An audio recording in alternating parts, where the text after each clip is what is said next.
안녕하세요. 저는 살아온 인생 반 이상을 제주도에 살다가 결혼하면서 서울로 상경한 기혼 여성입니다. 우리는 우스갯소리로 벼락 맞을 확률보다 복권 1등할 확률이 더 희박하다라고 얘기하곤 하잖아요. 저는 원래 복권에 관심이 있는 편은 아니었지만 복권 1등이 된다면 확실히 세상이 달라질 것 같긴 합니다. 그렇다고 제가 복권 당첨되었다는 얘기는 아니고요. 사실상 복권 1등보다 더한 기쁨을 얻게 되어 이 글을 쓰게 되었습니다. 기쁨을 얻기까지 과정이 무난했던 건 아닙니다. 가슴 아픈 감동 스토리가 있던 것도 아니고요. 오히려 소가리를 많이 했고 매사에 사람과 대립하며 줄타기 하듯 살아왔습니다. 그런데도 느닷없는 인연 때문에 기상천외한 일이 생겼다는 거예요. 주위 사람들은 저더러 좋은 마음을 갖고 살아서 복받은 거라고 하는데 저는 아직도 제게 주어진 것들에 어안이 벙벙하기만 합니다. 세상에 이런 일이 또 있을까 싶어요. 제가 작가는 아니라서 이 소설 같은 이야기를 책으로 낼 수는 없고 이렇게 사연을 알게 되어 찾아왔습니다. 글 실력이 부족할 테지만 양해 바라며 들어주셔요. 인사말에 소개했다시피 저는 제주도 아가씨입니다. 제주도에서 태어나 학창 시절을 모두 제주도에서 보냈죠. 대학을 가진 않았습니다. 제주도에도 대학이 있지만 별로 필요성을 못 느꼈거든요. 제게 주어진 일이 있었기 때문이었을지도 모르겠네요. 저는 20살이 되자마자 서울로 시집간 언니의 부름에 서울을 왕복하며 지냈습니다. 처음 서울을 방문했을 땐 솔직히 볼거리가 많아 재밌었어요. 그런데 그것도 계속 보니까 질리더라고요. 서울이 싫다는 게 아니라 제가 탁 트인 곳을 좋아하기 때문이었습니다. 그래서 저는 결혼을 한다면 언니처럼 서울 남자가 아닌 같은 고향의 제주도 남자와 결혼하려고 했어요. 그런 제가 서울 남자와 결혼을 하게 될 줄 누가 알겠습니까? 남편과 제가 처음 만난 곳은 기내에서였습니다. 서울로 볼일을 보고 제주도로 돌아가는 비행기에서 남편을 처음 만나게 되었는데 당시 남편이 제 옆자리에 있었어요. 먼저 말을 걸어본 건 저였습니다. 남편이 제주도 지리가 그려진 팜플렛을 들고 있길래 고향 짬밥으로 오지랖 좀 피웠던 거죠. 제주도 관광 가시나 봐요? 서귀포 갈치도 맛있는데 저기 에어릅 쪽 갈치가 진짜 장난 아니에요. 방송도 타졌어요. 절대 후회 안 하실 거니까 갈치 먹을 거면 에어릅 가세요. 아, 제 소개가 늦었네요. 제가 제주 토박이에요. 아, 그래요? 마침 잘 됐네요. 제가 제주도는 처음 가보는 거라서요. 혼자 여행을 하기에 어디가 좋을까 찾아보는데 사람들이 제주도 많이 추천해 주더라고요. 에어릅? 거기 어디쯤에 있어요? 잘 몰라서 그러는데 위치 좀 알려줄래요? 관광 대화를 시작으로 남편과 저는 제주도 이야기를 많이 나눴습니다. 비행기 착륙 때까지 저희는 시간 가는 줄도 모르고 얘기에 푹 빠졌어요. 저는 고등학교 졸업 후 서울과 제주도 왕복을 자주 했기에 사투리가 제법 물러진 편이었습니다. 남편이 제주도 사람들이 자주 쓰는 사투리가 뭐냐면서 묻길래 그런 것도 알려주고 배우기도 했는데 저도 나름 재밌더라고요. 매번 서울에서 제주까지 왕복하는 게 지루하기만 했던 제가 그날만큼은 눈 깜짝할 새 제주도에 도착한 게 놀라울 따름이었죠. 그리고 착륙해서 그대로 작별 인사를 하는데 거기서 남편이 제게 연락처를 물어봤어요. 그렇게 만난 것도 인연인데 앞으로 연락하며 친하게 지내고 싶다고 하더라고요. 저도 남편과 제법 잘 통한다고 생각했기 때문에 흔쾌히 수락했는데 그게 연인으로 이어질지 몰랐습니다. 서울 남자였던 남편은 제 번호를 따간 지 12시간도 안 돼서 연락이 왔었고 그날 홀로 여행을 간 거라서 자기가 지리를 잘 모르겠다고 저더러 놀아달라 그랬어요. 그렇게 빠른 시일 내에 가까워진 우리는 남편의 고백으로 서울 돌아가는 날이 될 때 연인이 된 겁니다. 주로 남편이 저를 보러 주말마다 제주도로 날아오는 편이었어요. 제가 서울을 갈 때는 남편이 일을 하고 있는 데다가 또 제가 외박은 할 수가 없었기에 만나기 어려웠습니다. 제가 서울을 자주 방문했던 건 친언니가 형부랑 같이 서울에서 오메기떡이 주재료인 카페를 하고 있었기 때문입니다. 친언니가 당시 임신을 하고 있었는데 애 낳으면 일에서 손을 놓을 거라고 했고 형부는 다른 사업을 시작할 거라면서 저더러 나중에 그 카페를 물려받으라고 인수인계 해주는 상황이었어요. 그러나 당장 카페에서 매일 일할 수 없었던 이유는 아직 제주도에서 친정 부모의 일을 도와줘야 하기 때문이었습니다. 아빠는 고기잡이 어부였고 엄마가 제주에서 오메기떡 장사를 했는데 저는 언니 카페에 물려받은 거라 굳이 공부를 안 했고 그 전까지만 엄마와 아빠의 일을 번갈아 가면서 도왔습니다. 언니의 오메기떡 카페는 엄마한테 배운 비법으로 서울 가서 장사하는 거였죠. 어쨌든 그렇게 남편이 주말에 제주도로 오면 하룻밤 자고 올라가고 그랬습니다. 친정 부모님이 보수적이기 때문에 제가 외박을 할 수 없어서 밤늦게까지만 같이 놀다가 남편은 모텔에서 숙박하고 저는 집에서 자는 데이트를 이어갔어요. 그러길 반복하다 보니 남편이 저더러 하루 종일 같이 있고 싶다고 저랑 있으면 생기가 돋고 즐겁다면서 결혼하자고 하는 겁니다. 당시 제 나이가 32살이긴 했지만 그때의 삶에 만족했기에 결혼에 대해선 생각도 해본 적 없었습니다. 원래 청혼은 이렇게 당황스러운 건가 싶었지만 저도 남편을 너무 좋아했기 때문에 깊게 고민하지 않고 결혼을 약속하게 되었죠. 결혼의 시작은 합가였습니다. 제가 모은 돈이 적기도 했고 시모 말이 제가 살림을 할 줄 모르니까 합가부터 시작을 하라고 하더라고요. 남편은 저한테 결정권을 줬기에 제 대답이 곧 답이었는데 저는 시모의 제안을 수락했습니다. 남편에게 더 좋은 아내가 되고 싶어서 시모한테 살림을 배워야겠다고 생각했거든요. 시부는 워낙 바쁜 사람이라 항상 새벽 일찍 나가고 저녁 늦게 들어온 사람이었는데요. 사업장의 오너라고 했으니까 어쩌면 당연한 거였어요. 그래서 시부는 제가 거의 얼굴 마주할 일이 별로 없었습니다. 거의 일주일에 3번 볼까 말까 했어요. 결혼식 때 말고는 인사도 제대로 나눠본 적이 없어서 효도하고 싶어도 기회가 전혀 없었어요. 남편은 시부를 너무 신경 안 써도 된다고 하더라고요. 원래 바쁜 사람이라서 누가 챙겨주는 것도 아마 부담스러워할 거라고 말이죠. 그때부터 저는 시부의 안부를 굳이 궁금해하지 않았습니다. 저는 시집을 가면서부터 친정 일을 못하게 된 대신 친언니 카페로 매일 출근을 할 수 있는 여건이 되었는데요. 이제부터 출근을 하겠다고 시모에게 미리 알렸더니 시모가 그것을 못마땅해 하더군요. 그걸 꼭 지금 다녀야 되겠니? 그리 급한 것도 아닌 것 같은데 결혼 생활에 적응하고 나면 다녀도 되는 거 아니냐? 언니 출산 일이 얼마 안 남아서요. 저희 사정도 좀 급한 상황이에요. 제주도 살 때는 거리 때문에 자주 못 다니고 있었거든요. 여기서는 그리 멀지 않아서 빨리 배울 수 있을 것 같더라고요.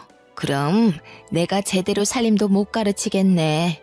너희 분가하려면 살림을 빨리 배우는 게 좋을 텐데. 섬에서 올라왔으니 모르는 게 많을 거 아니야. 서울집이랑 섬집은 많이 다르다.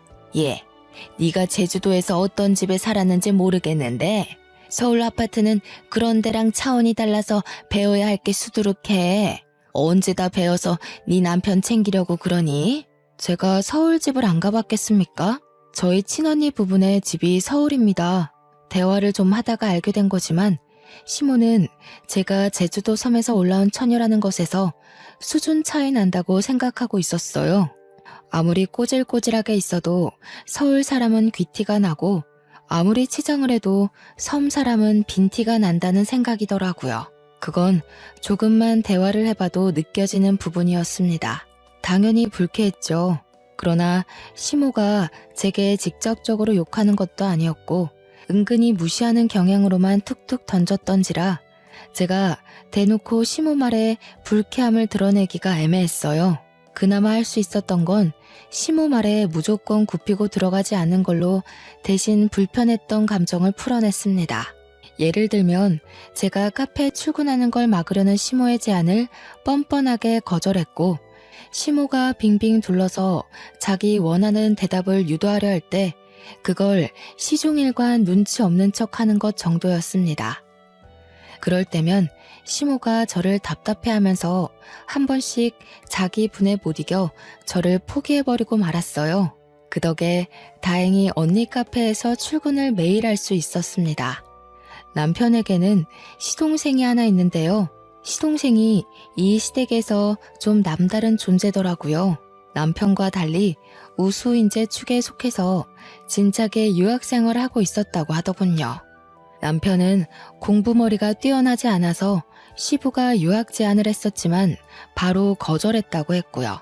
그래서 시댁은 다른 집과 다르게 희한하게도 장남보다 차남이 우대받는 입장이었습니다.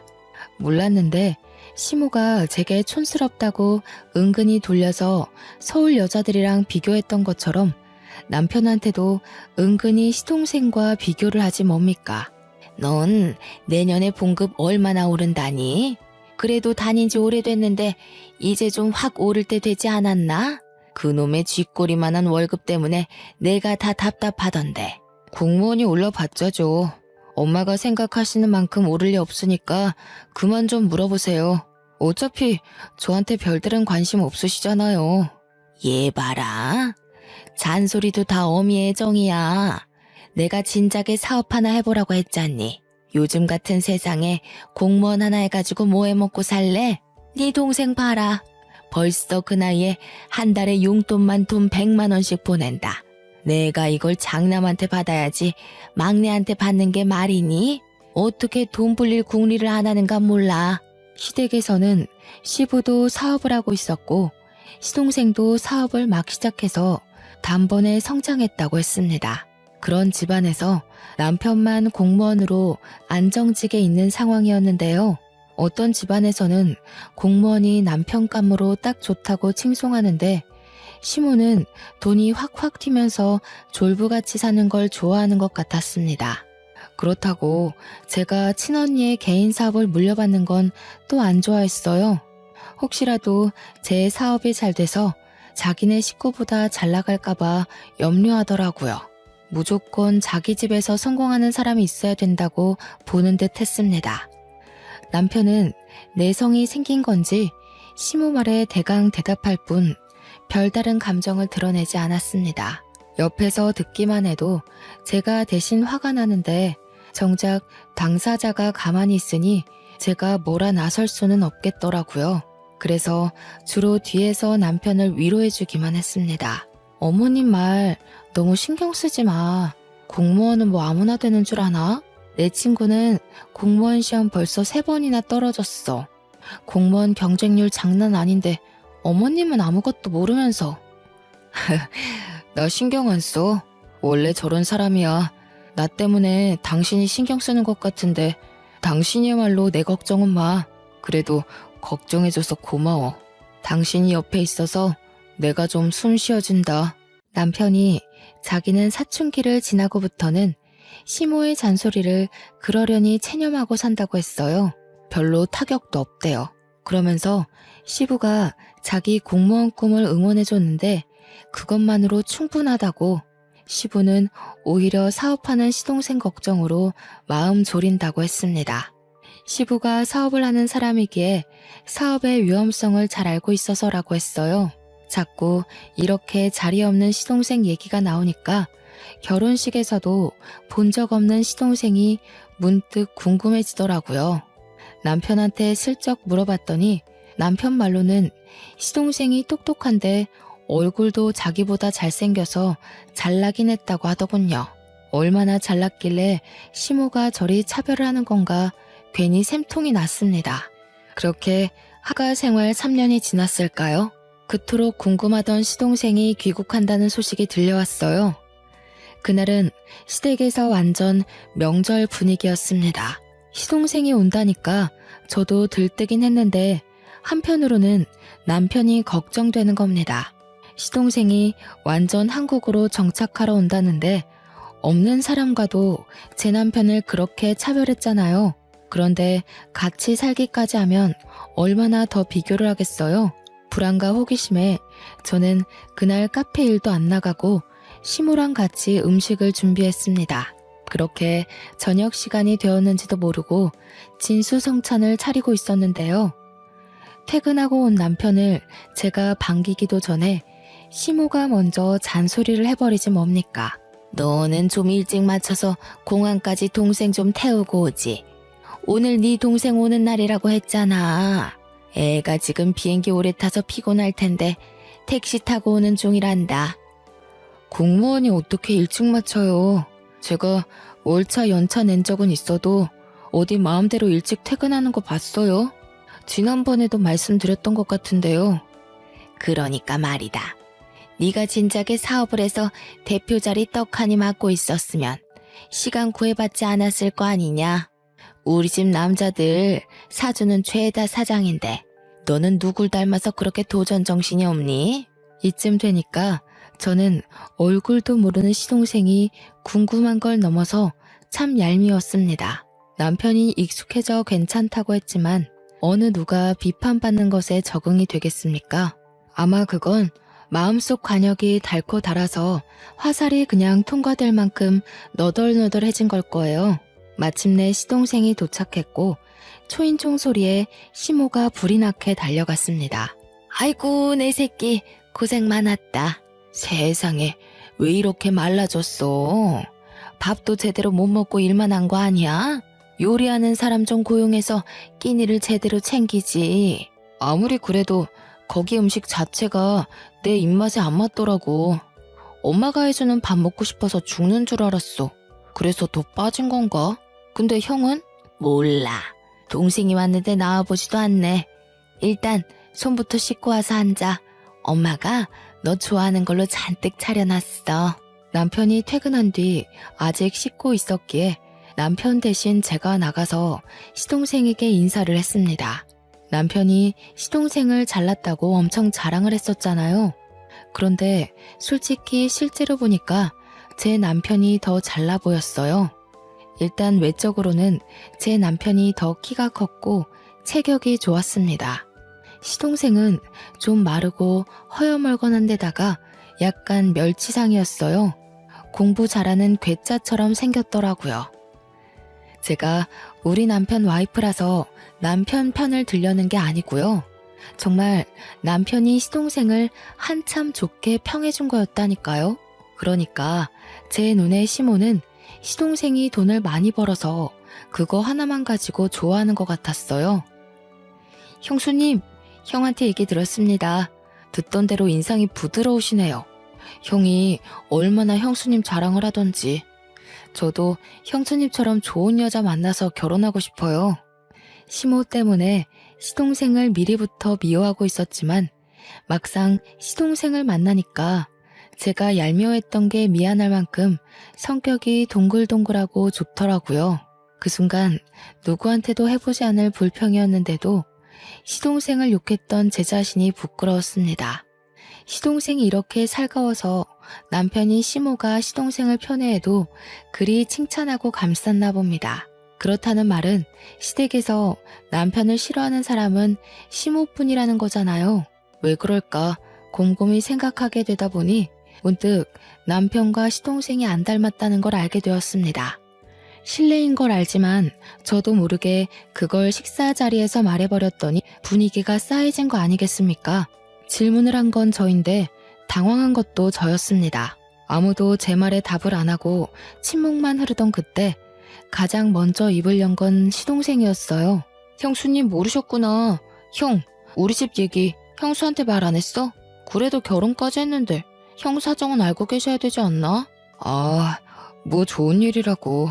나중에 상황 봐서 얘기하려고 했지. 미리 말 못해서 미안해 여보. 내가 밥 먹고 나중에 따로 설명해주던가 할게. 남편은 그 뒤로 몇 숟가락 뜨지도 않았는데 자리에서 일어나 버렸습니다. 제가 따라서 일어나려 했는데 시동생이 제게 말을 걸더라고요. 남편이 나중에 말해주겠다던 개인 사정 이야기였어요. 듣자 하니 시부가 시모와 결혼 생활을 하는 동안 다른 상간녀를 만나 가진 아이가 남편이라 하더라고요. 그럼에도 시모가 남편을 자식으로 받아들인 건 그 당시 시모는 난임 판정을 받았기 때문이었고, 비록 남의 애지만 시부를 무척 사랑했기에 용서하고 남편을 자기 자식으로 인정했다고 했습니다. 그러다 몇 년 뒤 기적처럼 시험관에 성공해 태어난 사람이 바로 시동생이었다고 했어요. 전혀 몰랐던 복잡한 가정사에 저는 남편에게 실수했다는 걸 자각했습니다. 시동생이랑 시모에게 양해를 구하고 얼른 자리에서 일어나 방으로 갔어요. 남편이 무슨 생각을 하고 있는지 고뇌 가득한 얼굴로 침대에 앉아 있더라고요. 남편이 왜 시모에게 그런 취급을 받고 살았는지 알게 되니 남편의 처지가 참 불쌍하다고 느껴졌습니다. 태어났을 뿐인데 세상에 낙인 찍힌 셈이잖아요. 이 사실이 드러날 때마다 얼마나 손가락질을 많이 받았겠습니까? 저는 그 사실을 더 이상 언급하지 않고 남편을 조용히 위로해줬습니다. 남편은 거실에서 자기 얘기하는 게 들렸는지 저더러 미리 말 못해서 미안하다고 하더라고요. 이혼하자고 해도 자기 잘못이니까 받아들이겠다고도 했어요. 당신이 나한테 실수를 한 것도 아닌데 우리가 왜 이혼을 해? 당신 나한테 한 번도 실망시킨 적 없고 남편 노릇 못한 적도 없고 속상하게 한 적도 없었어. 내가 보기엔 적어도 어머님보다는 신이 좋은 사람 같아. 제 위로에 남편이 웃음을 흘렸습니다. 저를 안아주면서 고맙다고, 역시 저랑 결혼하길 잘했다고 하더군요.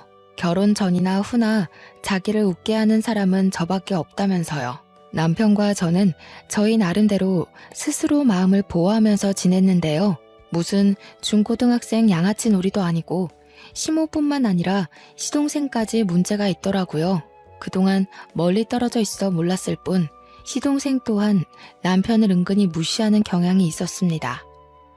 둥글둥글한 성격으로 보였던 건 사업을 하는 사람이었기 때문에 습관적으로 비즈니스 태도가 배어 있었기 때문이었어요. 한 두세 달 지내다 보니까 완전히 보이더라고요. 아주 자기 엄마랑 똑 닮아선 제 남편에게 형형거리면서 뻔뻔한 요구를 다 하더라니까요. 형! 이번에 아빠 생신 선물 차 한 대 바꿔드릴까 하는데 돈 좀 보탤 수 있겠어? 나 혼자 해도 괜찮지만 그래도 형제니까 같이 하는 게 좋을 것 같아서. 벌써 아빠 생신이구나. 같이 하면 좋긴 하겠네. 내가 시간이 안 돼서 따로 같이 사러 가주진 못할 것 같다. 얼마 정도 하는데? 아동 비용도 내가 댈게. 우리 사이에 이동 비용은 무슨? 어차피 나 아는 사람 차센터에 가서 살 거라서 1억 5천인데 내가 8천 할 테니까 형이 7천만 보태줘. 시동생은 부탁은 다 저런 식이었습니다. 갖가지 그럴싸한 이유를 들먹이며 남편의 주머니를 털려고 했어요. 그럴 때마다 남편은 할 수 있는 선에선 보탬이 되었지만 저렇게 몇 천이나 보태어야 하는 일엔 매번 고개 숙이며 미안하다고 하는 게 사과하기 일쑤였습니다. 그러면 시동생은 자기 작전에 성공했다는 듯 으쓱거리면서 남편의 사정을 몰랐던 척했어요. 아, 깜빡했다. 형 공무원이지. 요즘 주변에서 억소리 나는 사업주들만 만나다 보니까 형 공무원이라는 걸 생각 못했네. 미안해. 이런 식으로 아주 거만하기 짝이 없게 남편을 놀려주고 떠나더라고요. 시모처럼 대놓고 구박하는 것도 아니고 남편 생각하는 척하면서 교묘하게 사람 속을 뒤집어 놓는 거 아니겠어요? 남편 말로는 시동생이 큰돈 만지는 사람이다 보니까 진짜 자신의 주머니의 사정을 깜빡해서 그러는 거라고 생각했는데 제 눈에는 아무리 봐도 시동생의 괘씸한 고의로 보였습니다. 시동생이 오기 전에는 시모 한 명이 남편을 괴롭혔다면 이제는 그 스트레스가 2배가 되어버린 것 아닙니까? 남편은 제가 끼니를 잘 챙겨주고 따로 건강영양제까지 챙기는데도 갈수록 기운이 빠지고 수척해졌습니다. 이게 다 시모랑 시동생 때문이라고 생각했어요. 차라리 저를 괴롭혔으면 좋겠다고 생각할 정도였다니까요. 남편 없을 때는 제게 고나리질하지만 남편이 있기만 하면 시모와 시동생의 목표물은 남편으로 돌아섭니다. 제가 뒤에서 남편에게 위로하고 챙기는 것도 한계가 있었어요. 남편에게 제가 별다른 힘이 되어주지 못하는 것 같자 저는 남편에게 우리 그만 분가를 해보는 게 어떻겠냐고 제안했습니다. 우리 대출 받아서 분가하자. 같이 모으고 있던 돈까지 합치면 작은 집 정도는 구할 수 있잖아. 당신 이렇게 기운 없어지는 거 못 보겠어. 이대로면 나 당신 말도 안 듣고 어머님이랑 도련님한테 싸움 걸지도 몰라. 저는 제주살이를 하면서 어릴 때부터 아빠와 엄마의 직장을 놀이터처럼 놀러 다녔다 보니 진상인 사람들을 익숙하게 봤습니다. 그때마다 제가 부모님 지키겠다고 7살 어린 나이에 어른에게 주먹질을 하고 그랬어요. 그래서 부모님께도 많이 혼이 났었어요. 혹시라도 제가 다른 데 가서 사고를 칠까봐 걱정해서였겠죠. 오랜만에 진상인 사람들 만나니까 과거에 들끓던 에너지가 올라오는지 저는 정말 시모랑 시동생과 다툼을 일으킬 것 같았어요. 남편을 위한 것도 있지만 제가 살기 위해서라도 분가를 하고 싶었습니다. 남편은 생각해보겠다고 하더니 하루 뒤에 바로 긍정적인 답변을 주었어요. 그 뒤론 망설이지 않았습니다. 하루라도 빨리 시모와 시동생을 남편과 떼어놓고 싶어서 저녁 식사 자리에서 얘기를 했어요. 저희가 분가를 하겠다고 시모에게 알리자 역시 예상했던 대로 시모는 돈도 없는 것들이 살림 동낼 생각 있냐고 성질을 부렸습니다. 버는 사람 따로 있고 쓰는 사람 따로 있어?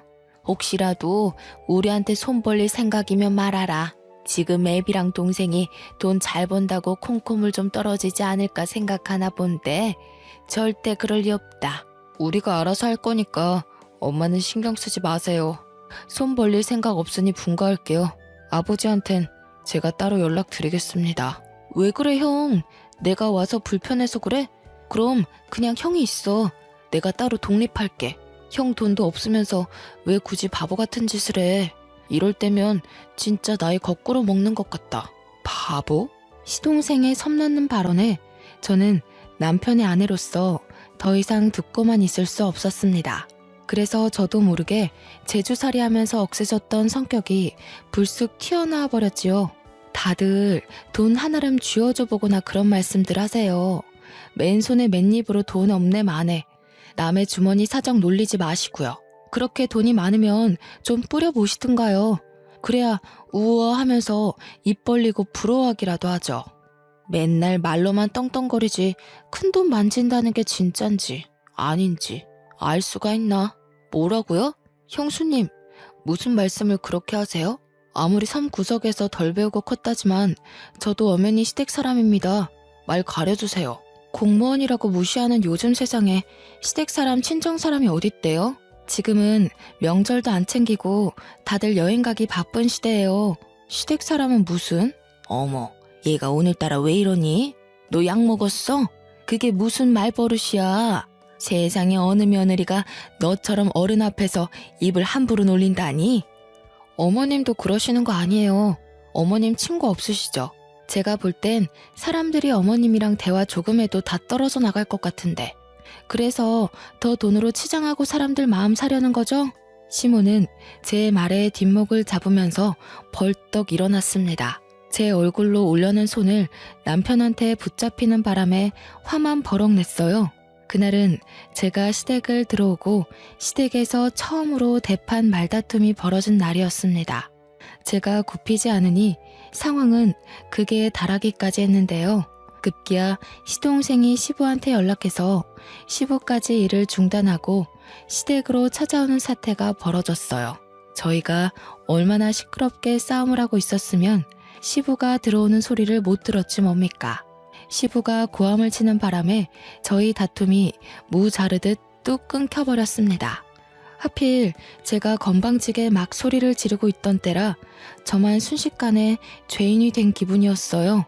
그리고 태세 전환 빠르게 들어간 시모는 주저앉으며 눈물을 터뜨렸고 시동생은 지 엄마를 달래줌으로써 저는 더 악질 며느리처럼 보이게 되었죠. 시부를 오랜만에 얼굴 마주하는 건데 이 꼴을 보여버렸으니 면목이 없어 고개를 숙였습니다. 동네 창피하지도 않아? 도대체 뭐야? 뭔데 일하는 사람까지 불러서 싸움 구경하게 해? 어디서 나이값 못하고 개싸움을 하고 있냐고? 그때 시동생이 시부를 불렀기에 시동생이 먼저 발언권을 가졌는데요.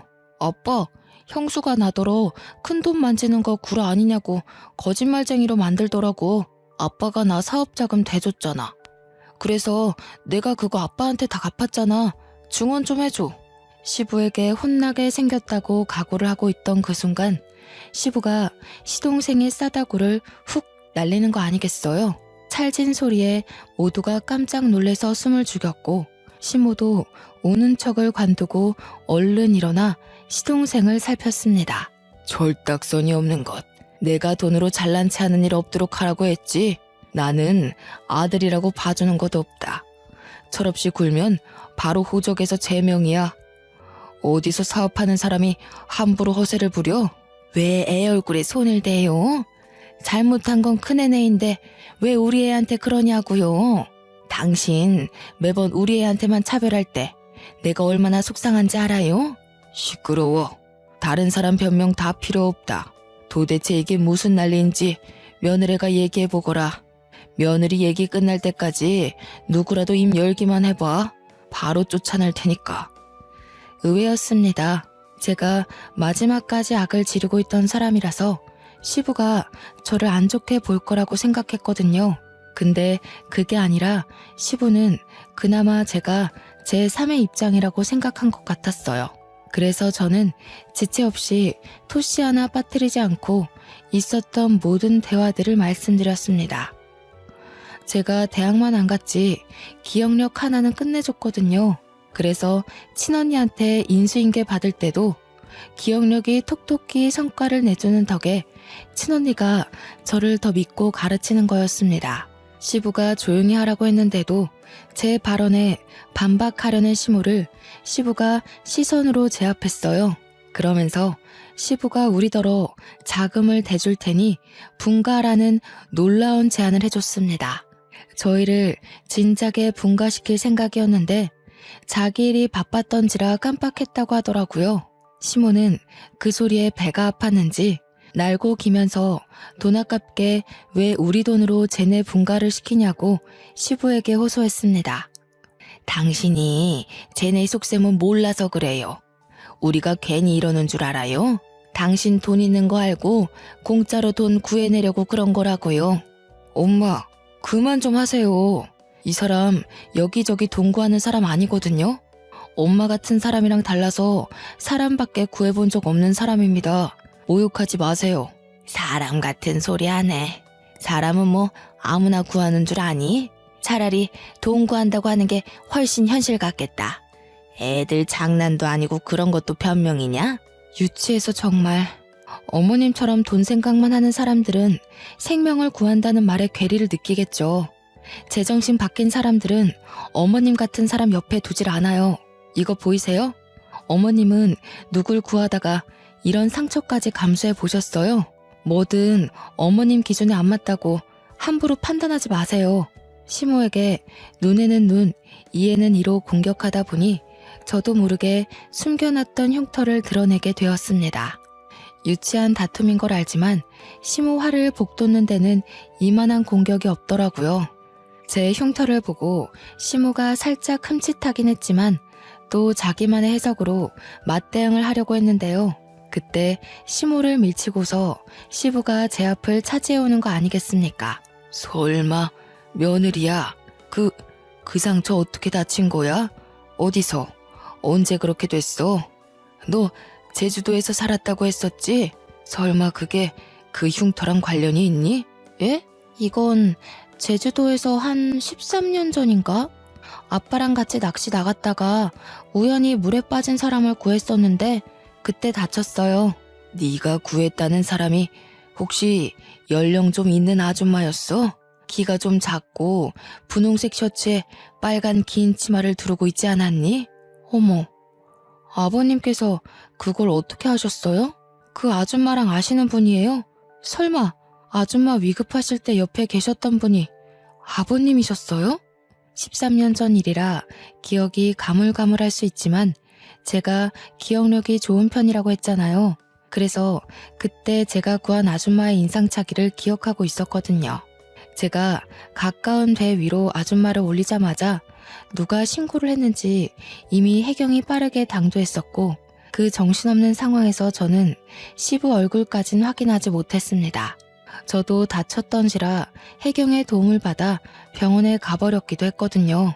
시부는 저의 증언에 충격 먹은 표정을 하고 있더니 곧 제 손을 꼭 잡았습니다.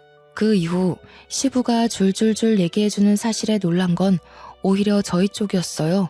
알고 보니 제 남편의 친모였던 아줌마가 시한부 인생을 살고 있었는데 요양을 한다고 제주살이를 시작했었대요.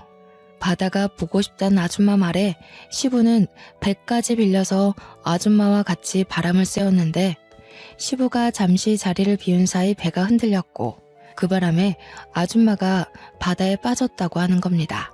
우연히 거길 지나갔던 사람이 바로 저와 아빠였던 거예요. 아빠랑 배낚시를 하고 있던 저는 당시 고등학생이었는데 제가 먼저 그 상황을 먼저 목격했거든요. 그래서 물에 빠진 아줌마를 보자마자 망설임 없이 뛰어들었어요. 그런데 아줌마를 건져 올리는 과정에서 바위에 세게 부딪히는 바람에 다리에 커다란 생채기를 내고 말았죠.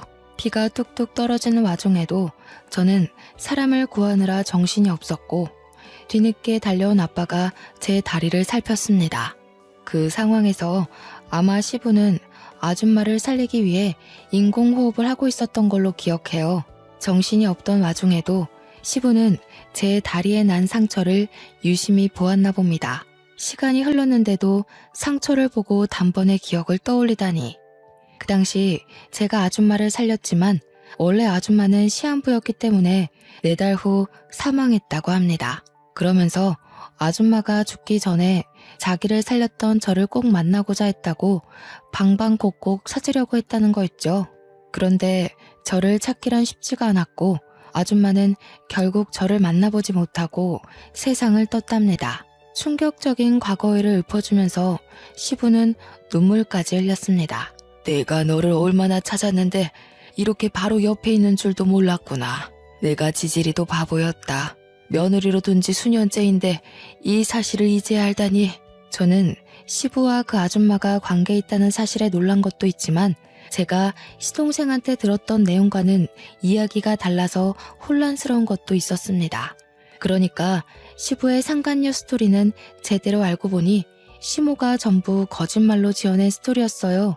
원래는 시부가 시모가 아닌 아줌마랑 먼저 혼인한 사이였는데 이미 몸이 안 좋은 채로 결혼을 강행했던지라 아줌마는 일부러 시부와 혼인신고는 하지 않았다고 했고, 아이를 낳고서 더 악화된 건강 때문에 제주도를 가게 되었다고 합니다. 그리고 제주살이 한 지 1달 만에 그 사고를 당해 아줌마의 컨디션은 급속도로 저조했다고 해요.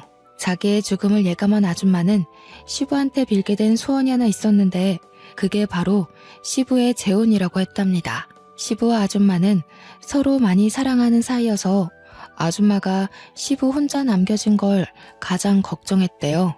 그래서 꼭 재혼을 했으면 좋겠다고 했다지 뭡니까. 시부가 서류상에는 첫 결혼으로 보이겠지만 사실상 시모와 재혼을 했던 거였습니다. 시부는 아줌마의 마지막 소원을 들어주기 위해서 당시 아줌마의 요양보호사로 있던 시모와 계약 결혼을 했고, 아줌마는 그걸로 이제 시부 걱정 않고 마음 편히 눈을 감았다고 했어요. 이 사실은 남편도 처음 듣는 것 같았습니다. 한 여고생이 물에 빠진 자기 친모를 살렸다는 얘기를 시부한테 들은 적 있었던 남편은 그게 저라는 사실에 그저 벙쪄 있었더라고요. 그리고 다른 의미로 시모랑 시동생도 충격을 먹은 채 입을 다물고 있었어요.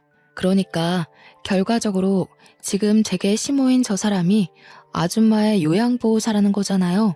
대단한 사모님인 척 하던 저 아줌마가 원래는 우리 남편처럼 월급쟁이였다는 거 아닙니까? 어이없어서 웃음이 나왔는데 이런 뒷이야기는 시동생도 처음 알았나 봅니다.